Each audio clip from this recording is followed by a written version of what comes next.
اس video کو like کیجئے، اپنے دوستوں کے ساتھ شیئر کیجئے، اور اگر ابھی تک آپ نے ہمارے چینل کو سبسکرائب نہیں کیا تو اسے سبسکرائب کر لیجئے اور ساتھ ہی موجود بیل آئیکن کو دبا لیجئے تاکہ آپ کو تمام نئی سٹوریز ملتی رہیں۔ بسم اللہ الرحمن الرحیم۔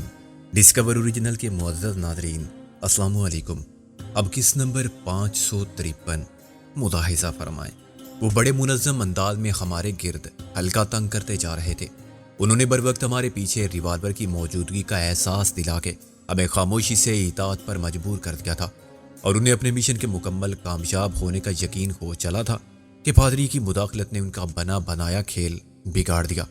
پادری نے مجھ سے اور غالب سے کہا، آپ دونوں ادھر میرے سامنے آ جائیں۔ اس نے قبر میں اتارے جانے والے تابوت کے پیروں کی جانب اشارہ کیا تھا۔ میں نے اور غالب نے پھر تعمیل کی اور گھوم کر ان خبیثوں کے مقابل آ گئے جو ہماری کمر سے ریوالور لگائے کھڑے ہوئے تھے۔ تم میرے ساتھ رہو، مسٹر پادری نے نازو سے کہا اور اسے اپنے برابر کھڑا کر لیا۔ ہمارے گرد جمعوں کے حصار کو تنگ سے تنگ تر کرنے والوں کی منصوبہ بندی دھری رہ گئی تھی، اور ان کی ساری محنت پر پانی پھر گیا تھا۔ وہ بڑی تیزی سے منتشر ہو رہے تھے اور ایک دوسرے کو واضح اشاروں سے ہمیں پھر گھیرنے کے لیے دوسری طرف سے آنے کا منصوبہ بتا رہے تھے، مگر یہ اشارے صرف ہم ہی سمجھ سکتے تھے۔ باقی لوگوں کے لیے ان کی نقل و حرکت میں کوئی غیر معمولی یا شک و شبے والی بات نہ تھی۔ ہم سب کے ہاتھوں میں جو کتابیں تھیں انہیں ہم احتیاط سے دونوں ہاتھوں میں تھام کر سینے سے لگائے رکھنے پر مجبور تھے۔ حالانکہ وہ بائبل نہیں تھی، لیکن اس طرح ہم ضرورت پڑنے پر وہ ریوالور بھی نہیں نکال سکتے تھے جو ہمارے پر شکوہ لباسوں کے نیچے پوشیدہ تھے۔ میرا خیال تھا کہ ان کے استعمال کی نوبت نہیں آئے گی، مگر اب مجھے اپنا خیال غلط ثابت ہوتا دکھائی دے رہا تھا۔ میں نے غالب سے کہا، وہ موت کے فرشتے پھر آ رہے ہیں، انہیں قریب مت آنے دینا۔ غالب نے کہا، اگر وہ مجھ سے چمٹنے لگیں تو کیا کروں؟ پلٹ کے ڈانٹوں کہ یہ کیا بدتمیزی ہے، یا منہ کے بل قبر میں گر جاؤں؟ میں نے کہا، حرکت میں برکت ہے، ادھر ادھر ہوتے رہو، جیسے تمہاری ابا میں بھیڑ داخل ہو گئی ہے یا تمہاری ٹانگوں پر چیونٹیاں چڑھ گئی ہیں، اس سے انہیں کتنی دیر ٹالا جا سکتا ہے؟ غالب نے کہا، چیونٹیاں۔ غالب نے یہ آخری الفاظ خاصی اونچی آواز میں کہے تھے۔ پیر کو زور زور سے زمین پر مارتے ہوئے اس نے جگہ بدلی۔ اس کی یہ کارروائی بہت مؤثر رہی۔ اس کے پیچھے پہنچ جانے والا مونچ فورس کا تیسرا رکن جو ہجوم کو چیر کر آگے آ گیا تھا، پیچھے ہٹنے پر مجبور ہو گیا۔ غالب کی ایک لات اس کے گھٹنے کی ہڈی پر بھی لگی تھی، لیکن اس نے چوٹ کی اذیت کو برداشت کر لیا تھا اور پھر غالب کی پشت پر اپنا دست شفقت رکھنے کے لیے پڑھا۔ غالب کے ہاتھ سے کتاب گر گئی۔ او مائی گاڈ، اس نے اونچی آواز میں کہا اور ایک دم جھک گیا۔ اس نے گھٹنوں کے بل بیٹھ کے کتاب کو اٹھایا اور جاڑ کے چوما۔ وہ شخص ریوالور نکال چکا تھا۔ اس نے بڑی پھرتی سے ریوالور کو اپنی بغل میں چھپا لیا اور ہاتھ باندھ کے دوسری طرف دیکھنے لگا۔ میں نے اپنی طرف بڑھنے والے کو قریب آنے کا موقع ہی نہیں دیا۔ ابھی وہ مجھ سے 2 قدم دور تھا کہ میں نے بھی زمین پر پاؤں مارا، جیسے مجھے بھی کسی چیونٹی نے یا چیونٹے نے کاٹ لیا ہو۔ میں اتنی تیزی سے پیچھے ہٹا اور میری کونی یوں حرکت میں آئی کہ وہ شخص سنبھل ہی نہ سکا۔ کونی اس کے سینے پر لگی، اس کا سانس رک گیا اور اس کے حلق سے اوک کی آواز کے سوا کچھ نہ نکلا۔ اس کا ہاتھ بھی ریوالور نکال چکا تھا، مگر اس کو ریوالور چھپانے کی مہلت نہ ملی۔ یہ کیا ہے؟ ایک شخص بڑی تیزی سے جھپٹا اور اس نے ریوالور پر ہاتھ ڈال دیا۔ وہ یقیناً سادہ کپڑوں میں کوئی پولیس مین تھا جس کی نظر اس وقت مجھ پر تھی۔ عین اس وقت ناتوں نے پلٹ کر کسی شخص کے منہ پر تمانچہ مارا۔ بدتمیز، بیہودہ، گناہ گار آدمی، اتنی دیر سے تم مجھے پریشان کر رہے ہو، کیا چاہتے ہو آخر تم؟ کیا تمہیں بالکل احساس نہیں ہے کہ یہ خدا کا گھر ہے اور تم قبرستان میں کھڑے ہو نقلی مونچھیں بنا کے؟ وہ شخص گال پر ہاتھ رکھے کھڑا ہی تھا کہ محسن نے اپنی نابیناؤں والی سفید چھڑی ہلائی اور آگے بڑھنے کی کوشش میں اسے دھکا دے کر گرا دیا۔ اوہ سوری، کون تھا بھائی؟ لیکن اب یہ ڈرامہ یوں نہیں چل سکتا تھا۔ ایک اور پولیس مین نے غالب کے پیچھے آ جانے والے کو دبوچ لیا تھا، کیونکہ اس کی بغل میں دبے ہوئے ریوالور کو دیکھ چکا تھا۔ ٹھہر جاؤ، آخر یہ سب کیا ہو رہا ہے؟ پادری نے چلا کر کہا۔ آپ ان کے ساتھ اندر جائیں ہولی فادر، سائمن نے پادری کے سامنے آ کر کہا۔ یہاں کچھ غلط قسم کے لوگ مسلح ہو کر آ گئے ہیں۔ مسلح ہو کے؟ او مائی گاڈ! پادری نے سینے پر سلیب بنائی۔ کون ہے یہ جہنم کے سزاوار لوگ جو عبادت گاہوں میں خون بہانا چاہتے ہیں؟ ان سے کہو مجھ پر گولی چلائیں۔ آپ جائیں پلیز، سائمن نے چلا کر کہا اور ریوالور نکال لیا۔ یہ لوگ آپ کی سننے والے نہیں ہیں، تم لوگ ادھر ٹھہرو ہنگامہ ختم ہونے تک۔ اس نے ہم سے مخاطب ہو کر کہا، تدفین ختم ہو چکی تھی۔ ہنگامہ آرائی پر سہم کر منتشر ہو جانے والے اب اپنی اپنی گاڑیوں کی طرف بھاگ رہے تھے۔ پولیس کے جو سپاہی سادہ کپڑوں میں تھے انہوں نے چرچ کی چار دیواری پر چڑھ کر مورچے بنا لیے تھے اور ان کے ریوالوروں کا رخ اندر کی طرف تھا۔ ہم آخری دیوار کے ساتھ لگ کر کھڑے ہو گئے۔ یہ چرچ کے لوگ نہیں ہیں۔ ایک شخص نے ہماری طرف انگلی اٹھا کر کہا، شٹ اپ سائمن داڑا، تم کیا جانتے ہو؟ میں جانتا ہوں، اس شخص نے کہا۔ وہ اس مونچ فورس کا کمانڈر معلوم ہوتا تھا جو بڑی تیزی سے پسپا ہو رہا تھا۔ ان کے متعدد ارکان عام لوگوں کی بھیڑ میں شامل ہو کر گیٹ سے نکلنے کی کوشش کر رہے تھے جہاں پولیس ایک ایک شخص کو چیک کر رہی تھی۔ ایک ساتھ 3 افراد آگے بڑھائے۔ بس یہ تینوں چرچ کے ممبر نہیں ہیں۔ وہ سب مونچوں کی شناختی علامت نہیں رکھتے تھے، جو میرے لیے ایک حیران کن بات تھی۔ پھر اتفاقاً میری نگاہ اس شخص پر گئی جس کو نازو نے تھپڑ مارا تھا۔ وہ بڑی بدحواسی کے عالم میں پیچھے ہٹ گیا تھا اور اب زمین پر سے کوئی چیز اٹھا رہا تھا۔ نابیناؤں کی طرح راستہ بناتا ہوا گیٹ کی طرف جانے والا محسن اس کے قریب سے گزر رہا تھا۔ میں نے ایک دم کہا، اسے دیکھو، وہ ریوالور اٹھا رہا ہے، وہ شخص۔ مگر وہ شخص ریوالور نہیں اٹھا رہا تھا۔ اس نے گھبرا کر میری طرف دیکھا اور رومال سے ناک صاف کرتے کرتے ایک دم گیٹ کی طرف روانہ ہو گیا، مگر اس نے اتنی دیر میں آئی برو سے بنی ہوئی مونچھوں کو مٹا دیا تھا۔ اب میں نے سائمن سے الجھنے والوں کو غور سے دیکھا۔ وہ بھی اپنی مونچھیں صاف کر چکے تھے۔ شناخت کی اس علامت کو انہوں نے خطرے کا احساس ہوتے ہی سب سے پہلے مٹایا تھا۔ تم ان کی تلاشی لو، ان کے پاس اسلحہ ہے۔ سائمن کے گرد جمع ہو جانے والے چاروں افراد اتنی آسانی سے قائل ہونے والے نہیں تھے۔ آخر تم کیوں ان کی حمایت کر رہے ہو اور ہماری بات کو کیوں اہمیت نہیں دے رہے ہو؟ تم کون ہوتے ہو مجھ سے یہ سوال کرنے والے؟ سائمن نے دھاڑ کر کہا۔ ایک شخص نے فوراً اپنا کارڈ نکال لیا، press reporter from Times of India. دوسرے شخص نے کہا، میرا تعلق PIA سے ہے، انسپیکٹر سائمن۔ تیسرے نے خود کو روزنامہ دیش سماچار کا کرائم رپورٹر کہا۔ ہم اس سٹوری کی کوریج کے لیے آئے ہیں۔ میں نے اور غالب نے ایک دوسرے کی طرف دیکھا۔ میرا یہ خیال غلط ثابت ہوا تھا کہ وہ اپنی مونچھیں صاف کر چکے ہیں اور اسی مونچھ فورس کے ارکان ہیں جو ہماری گرفتاری پر مامور تھے۔ ان کی مونچھیں تھی ہی نہیں اور وہ جائز طور پر دور قتل کی اس واردات میں دلچسپی لے رہے تھے۔ حیرانی کی بات یہ تھی کہ انہیں ہمارے پاس اسلحے کی موجودگی کا علم کیسے ہوا تھا؟ صرف ہماری صورت دیکھ کر وہ اخباری نمائندے اتنا بڑا الزام کیسے لگا سکتے تھے اور اتنے یقین کے ساتھ کیسے کہہ سکتے تھے کہ ہم چرچ سے کوئی تعلق ہی نہیں رکھتے؟ صاف ظاہر تھا کہ یہ معلومات انہیں عین وقت پر دی گئی تھی اور ان کا مقصد ایک مکمل شکست کا سدے باب تھا۔ اگر مونچ فورس ہمیں گرفتار کرنے میں ناکام رہے تو پھر پولیس گرفتار کر لے اور بعد میں زیور پہنا کے مسٹر تریونی کی خدمت میں پیش کر دے کہ سر، آپ کے مجرم حاضر ہیں۔ آپ کی نالائق بھگوڑا فورس تو مونچھیں منڈوا کے بھاگ گئی تھی۔ انعام اب ہمیں ملنا چاہیے۔ اور تریونی کہے گا، کیوں نہیں، کیوں نہیں، ہم تمہاری وفاداری سے خوش ہوئے۔ سائمن اخباری نمائندوں کے اختیارات کو چیلنج نہیں کر سکتا تھا اور ان کی معلومات کو ثبوت کے بغیر غلط قرار بھی نہیں دے سکتا تھا۔ دیکھیے، آپ لوگوں کو غلط فہمی ہوئی ہے، سائمن نے کہا۔ کس نے کہی ہے آپ سے یہ بے سروپا بات؟ دیش سماچار کے کرائم رپورٹر نے چوتھے شخص کی طرف دیکھا لیکن اس کا حوالہ دینے سے گریز کیا۔ شاید اس نے ہی ہمارا راز فاش کیا تھا، مگر اخبار والوں سے درخواست کی تھی کہ اس کا نام نہ لیا جائے۔ اخبار والے ایسے ذرائع سے پورا فائدہ اٹھاتے ہیں اور قانوناً انہیں یہ حق حاصل رہتا ہے کہ اپنی معلومات کے ذریعے کو ظاہر نہ کریں۔ چوتھا شخص بڑی متانت کے ساتھ کھڑا ہوا تھا اور میرے لیے شک کی قطعی گنجائش نہ رہی تھی کہ وہی اس مونچ فورس کا سپہ سالار تھا۔ پھر میرے شک اس نے غیر ارادی طور پر یقین میں بدل دیا۔ اس نے جیب سے رومال نکالا اور بلا ضرورت منہ صاف کیا۔ مجھے ہوا میں اسپرٹ جیسی بو کا چونکا محسوس ہوا۔ اس نے اپنی مونچھوں کے نشانات مٹا دیے تھے لیکن وہ اپنا چہرہ آئینے میں نہیں دیکھ سکتا تھا۔ چنانچہ مزید اطمینان کے لیے اس نے پھر رومال سے اس جگہ کو رگڑ دیا تھا جہاں آئی برو پنسل سے مونچھوں کا ڈیزائن بنایا گیا تھا۔ کیا آپ کو اصرار ہے کہ یہ چرچ کے نمائندے ہیں؟ ایسوسی ایٹڈ پریس آف انڈیا کے نمائندے نے کہا۔ ٹائمز آف انڈیا کے نمائندے نے زیادہ دور اندیشی کا ثبوت دیا۔ وہ پادری کی طرف لپکا جو تیز تیز قدم اٹھاتا چرچ کی طرف جانے والے راستے پر گامزن تھا۔ معلوم نہیں اس نے پادری کا راستہ روک کے کیا کہا، مگر پادری اس کے ساتھ آنے پر مجبور ہو گیا۔ مجھے اس شریف آدمی کی پوزیشن خراب ہونے پر افسوس ہوا۔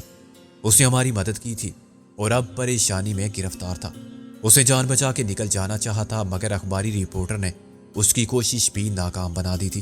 خود سائمن کے لیے صورتحال اچانک قابو سے باہر ہو گئی تھی اور اگرچہ ابھی تک اس نے ہم سے کچھ نہیں کہا تھا مگر صاف ظاہر تھا کہ ساری خرابی کا ذمہ دار وہ ہمیں سمجھتا ہے۔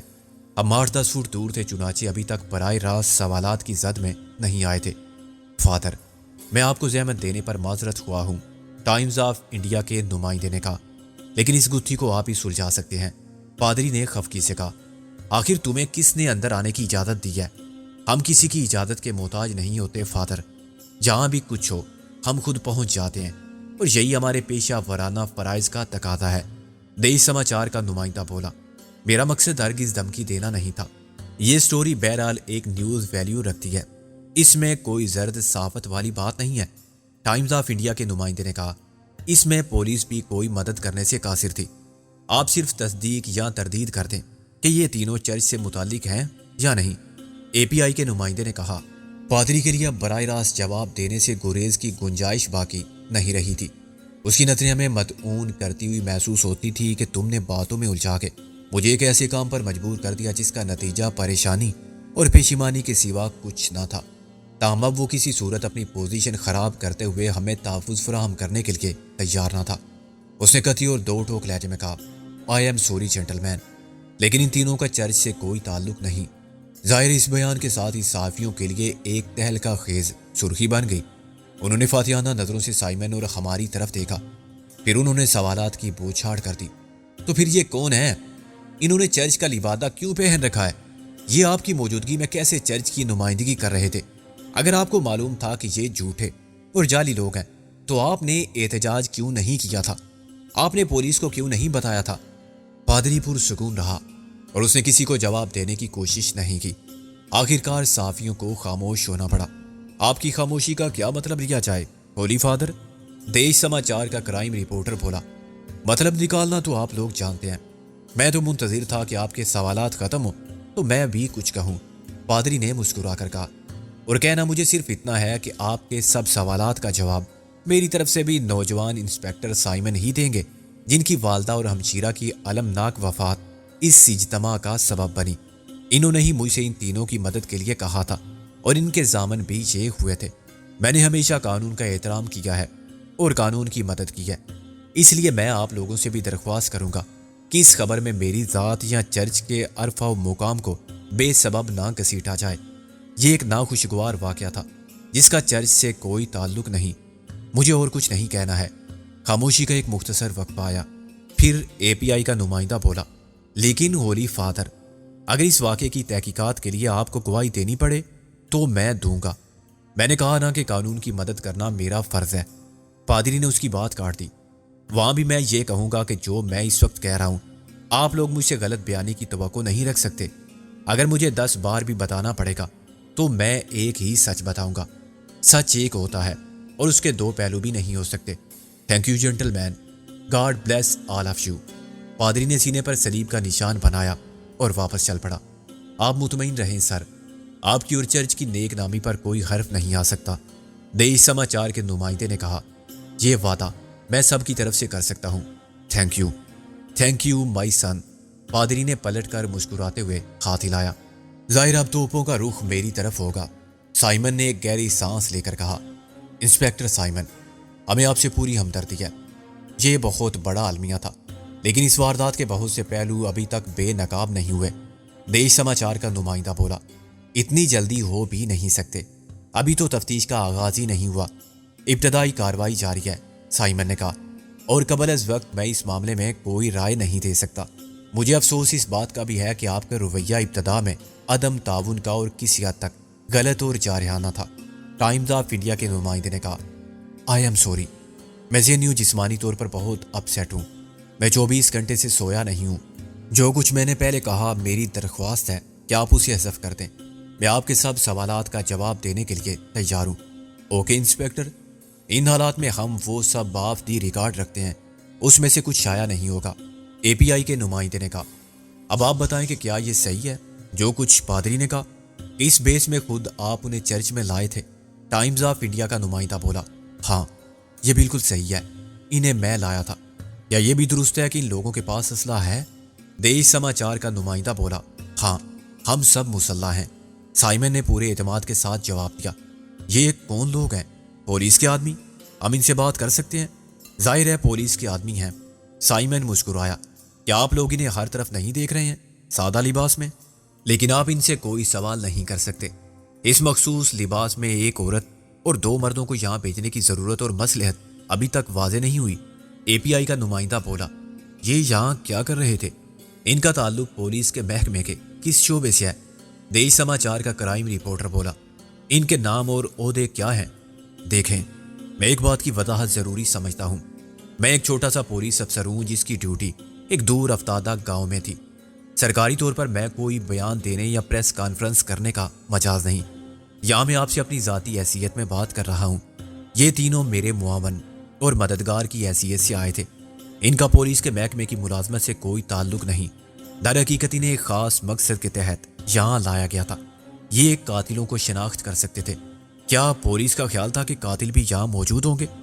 اس کا امکان تھا، سائمن نے کہا۔ پولیس مفروضات قائم کر کے آگے بڑھتی ہے، کیا وہ پہچان لیے گئے؟ دیش سماچار کا نمائندہ بولا، نہیں، یہ مفروضہ غلط ثابت ہوا۔ سائمن نے کہا، پھر وہ دونوں کون ہیں جن کو ریوالور نکالتے ہوئے گرفتار کیا گیا تھا؟ یہ ابھی نہیں بتایا جا سکتا، میں خود بھی نہیں جانتا، سائمن بولا۔ ٹائمز آف انڈیا کا نمائندہ بولا، کیا یہ چشمدید گواہ ہیں؟ آخر ہم ان سے بات کیوں نہیں کر سکتے؟ اس لیے کہ فی الحال ان کی شناخت کو ظاہر نہیں کیا جا سکتا۔ اس سے تفتیش متاثر ہوگی اور قاتل ہوشیار ہو جائیں گے۔ ممکن ہے وہ فرار ہونے کی کوشش کریں یا ان کی زندگی کے دشمن ہو جائیں، اس لیے ان کو چھپا کے یہاں لایا گیا تھا۔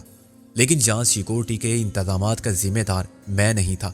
دیکھا جائے تو میرا اس وقت پولیس کے معاملات سے کوئی تعلق ہی نہیں، کیونکہ میں ایک فریق ہوں۔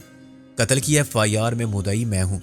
میں آخری رسوم میں ایک بیٹے کی یا بھائی کی حیثیت سے شریک تھا، اور بس۔ آپ لوگوں کو یہ سب سوالات متعلقہ پولیس افسران سے کرنے چاہیے، مگر پولیس تو اب جا چکی ہے۔ کیا کون تھا متعلقہ افسر؟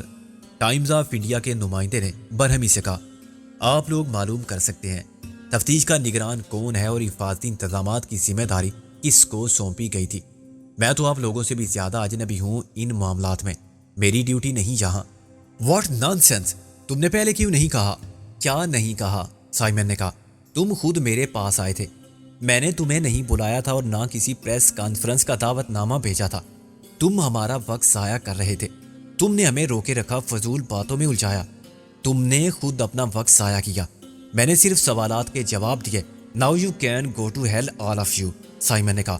کیا انسپیکٹر سائمن، یہ مت بولو، shut up and get lost. جاؤ، جو لکھنا ہے لکھو میرے خلاف یا چرچ کے خلاف۔ میں نہ تمہاری پرواہ کرتا ہوں اور نہ اس نوکری کی جس میں اپنی ماں اور بہن کو نہیں بچا سکا۔ میں لعنت بھیجتا ہوں اس وردی پر اور ان قانون کی کتابوں کی روح سے ملنے والے اختیارات پر جو پولیس کا محکمہ صرف اپنی دہشت قائم کرنے کے لیے استعمال کرتا ہے۔ اس سے کسی شہری کی حفاظت نہیں ہوتی، انصاف کا بول بالا نہیں ہوتا۔ ڈرتے ہیں وہ جو رشوت سے کوٹھیاں، کاریں اور بینک بیلنس بناتے ہیں اور اس ملازمت کو سونے کی کان سمجھتے ہیں۔ بس میں نے تم سب کو بے وقوف بنایا اور روکے رکھا تاکہ تم متعلقہ پولیس افسران سے بات نہ کر سکو۔ وہ بھی مجھ سے خوش نہیں ہے کیونکہ ان کے سامنے بھی میں ایسے ہی سچ بکتا رہتا ہوں۔ وہ بادل نخواستہ ادائے فرض کے لیے آئے تھے، دیکھ لو کتنی جلدی چلے گئے۔ انہوں نے مجھ سے بھی کوئی بات نہیں کی اور تم سے بھی۔ اب تم جاؤ ان کے دفتر اور جو میں نے کہا یا کیا سب انہیں بتا دو، اور جو پوچھنا ہے ان سے پوچھو۔ اب جاؤ۔ I damn care for what they say and do۔ اس سے پہلے کہ وہ میرے خلاف محکمہ جاتی کارروائی کا آغاز کریں، میں استعفیٰ دے رہا ہوں۔ ایسی کی تیسی ان کی تفتیش کی، مجھے معلوم ہے کہ اس کا نتیجہ کچھ بھی نہیں نکلے گا۔ کوئی قاتل گرفتار نہیں ہوگا، یہ جو آج پکڑے گئے تھے یہ بھی چھوٹ جائیں گے۔ میری اور ماں بہن کسی کی دشمن نہیں تھی اور انہوں نے زندگی میں کسی کا برا تک نہیں چاہا تھا۔ جس نے بھی انہیں قتل کیا یا کرایا ان سب پر خدا کا عذاب نازل ہو، وہ تمام عمر رسوا ہوں۔ خدا کے گھر میں کسی کو بھی بد دعا دینا گناہ ہے، مگر میں اور کیا کر سکتا ہوں؟ میرا دل کتنا دکھی ہے، اس کا کوئی ذکر ہوگا تمہاری اس رپورٹ میں جس کی نیوز ویلیو کا تم نے ذکر کیا تھا؟ جاؤ دفع ہو جاؤ، ورنہ میں تم سب کو مار دوں گا یا خود کو شوٹ کر لوں گا۔ اس نے دونوں ہاتھوں میں چہرہ چھپا لیا اور پھوٹ پھوٹ کر رونے لگا۔ اس کا نروس بریک ڈاؤن ہو گیا تھا۔ اخباری نمائندوں کی سٹی گم ہو گئی تھی، وہ اپنے سارے پیشہ ورانہ فرائض بھول گئے تھے اور دم بخود کھڑے تھے۔ ان کے سامنے جو شخص تھا وہ کوئی پولیس انسپیکٹر نہیں تھا، وہ ایک ایسا شخص تھا جو اندر سے ٹوٹ پھوٹ چکا تھا، بکھر چکا تھا۔ اس کے وجود کی عمارت محبت، یقین، احساس اور ایمان کے جن جذباتی سہاروں پر قائم تھی وہ گر گئے تھے۔ وہ اپنی فطرت کے تقاضوں سے باغی ہو گیا تھا، اپنی اصول پرستی اور راستی کے آدرشوں کو خیر آباد کہہ دیا تھا، برائی کے خلاف جنگ میں اپنی ساری اچھائی کے ساتھ لڑتے لڑتے ہار گیا تھا۔ وہ انسانیت، اخلاق، معاشرے کی کھوکھلی قدروں کا اعتبار کھو چکا تھا۔ پادری اس کی آواز پر باہر آیا۔ چرچ کی جانب سے اس کا سیاہ حوالہ پرسکون اور پر متانت انداز میں اس گوشے کی طرف بڑھا جہاں سایہ دیوار میں ہم سب خاموش کھڑے سائمن کو روتا دیکھ رہے تھے۔ وہ اپنے دکھ پر نہیں، اس سارے نظام کی بے حسی اور بے بسی پر رو رہا تھا جس نے اس کو شکست دے دی تھی۔ اس سے سب کچھ چھین لیا تھا۔ آدمی رشتوں کے بغیر کیسے جی سکتا ہے؟ سارے رشتے جذبات کے رشتے ہیں، وہ انسانوں کے رشتے ہوں یا حوالوں کے، عقیدوں کے، اصولوں کے اور نظریوں کے رشتے، یا ماضی و حال اور مستقبل کے رشتے، امیدوں کے اور خواہشوں کے رشتے، وقت کے اور زمین کے رشتے۔ ان رشتوں کے بغیر زندگی کا تصور ہی ممکن نہیں۔ آدمی ایک صحرا میں دفن کیڑا یا بے مصرف پڑا ہوا پتھر نہیں ہے، اور خلا میں سرگرداں مردہ سیارہ نہیں ہے۔ پادری نے اس کے شانے پر ہاتھ رکھا۔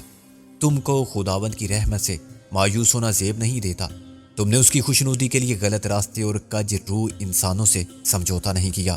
تم وہ خوش قسمت ہو جس کو اس نے فلاح کے لیے چنا، ورنہ تم انہی جیسے بھی ہو سکتے تھے جو تمہارے وجود کی نیکی سے شرمسار ہیں اور تمہاری استقامت سے خوفزدہ ہیں۔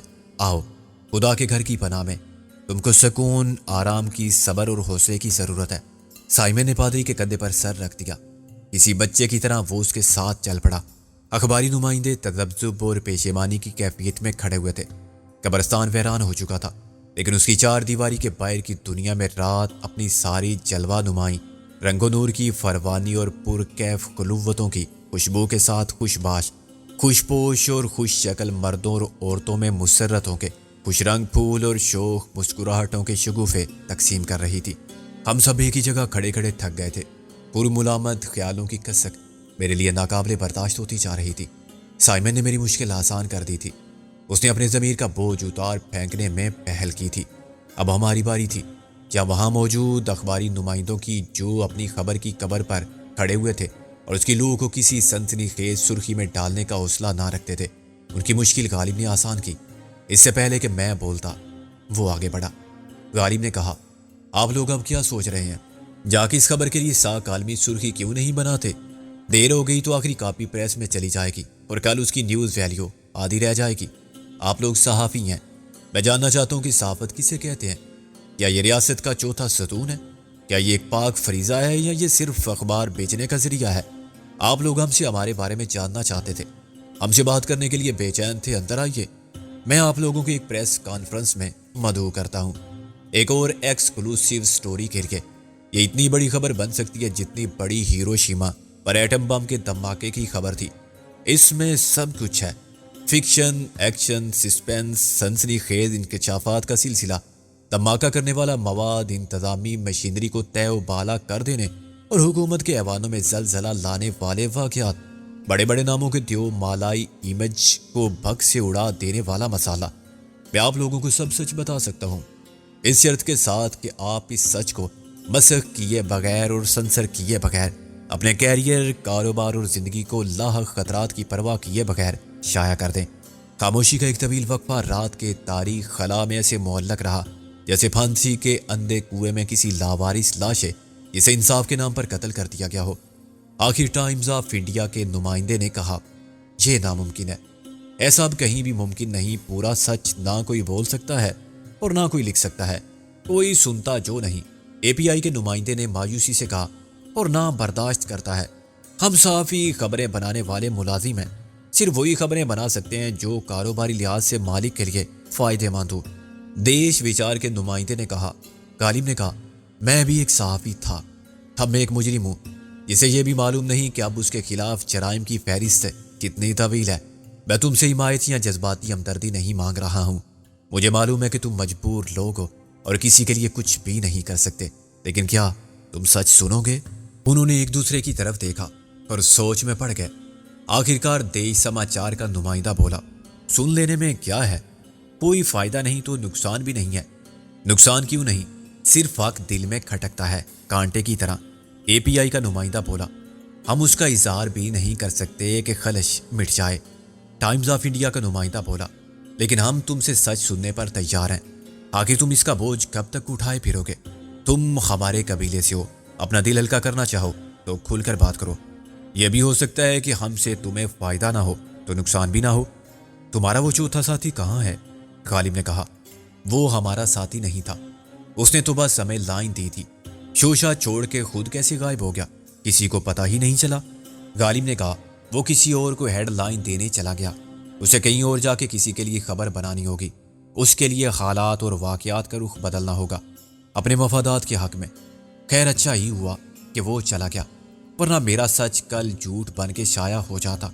چرچ کے اس کمرے میں جہاں ہم نے پادری کے سامنے اعتراف کیا تھا، میں نے، غالب نے اور نازو نے اخباری نمائندوں کے سامنے وہ حالات رکھے جو سائمن کی ماں اور بہن کی افسوسناک موت کا سبب بنے تھے۔ میں نے اختصار سے کام لیا اور غیر ضروری تفصیلات کو حذف کر دیا، مگر بنیادی حقائق ان سب کے سامنے رکھ دیے۔ وہ سب ذہین، حساس اور باضمیر لوگ تھے۔ چودھری دلاور کے ساتھ ذاتی عداوت سے شروع ہونے والے واقعات کا سلسلہ تریونی تک اور بالغ رام تک پہنچا۔ وہ حیران و پریشان سنتے رہے، کسی نے اسے افسانہ ترازی نہیں کہا اور ہم پر مبالغہ آرائی کا الزام نہیں لگایا۔ وہ جانتے تھے کہ یہ ملکی، بر صغیر کی اور بین الاقوامی سیاست کا منظر نامہ ہے جس کو ان کا قلم بدل نہیں سکتا۔ وہ پس منظر کے حقائق سے بھی باخبر تھے، چنانچہ انہیں ہماری بات سمجھنا مشکل نہ ہوئی۔ انہیں مشرقی پاکستان کی خانہ جنگی یا انتشار کی کیفیت کے محرکات کا علم تھا، اور وہ جانتے تھے کہ اس شورش میں کتنا ہاتھ اپنوں کا ہے اور کتنا غیروں کا۔ وہ اسلحے کی عالمی منڈی کے ٹھیکے داروں کو پہچانتے تھے اور تسلط کی سیاست کے سارے داؤ پیچ سمجھتے تھے، لیکن انہوں نے اعتراف کیا کہ آنکھ جو کچھ دیکھتی ہے، کان جو کچھ سنتے ہیں اور عقل جو کچھ سمجھاتی ہے، وہ لکھا نہیں جا سکتا۔ لکھا جائے تو شائع نہیں ہوتا، اور شائع ہو جائے تو جھوٹ قرار دے دیا جاتا ہے، اور جھوٹے کا منہ کالا ہوتا ہے۔ انہوں نے یہ بھی تسلیم کیا کہ وہ ہماری کوئی مدد نہیں کر سکتے سوائے اس کے کہ وہ سچ کو چھپا لیں، اس کے خطرات اور مضر اثرات سے خود بھی بچ جائیں اور ہمیں بھی محفوظ رکھیں۔ جھوٹ مت بولو، سچ بھی مت بولو، اگر اس سے نقصان ہو، کیونکہ ہم سب کمزور، خود غرض اور بے بس انسان سکرات نہیں ہیں۔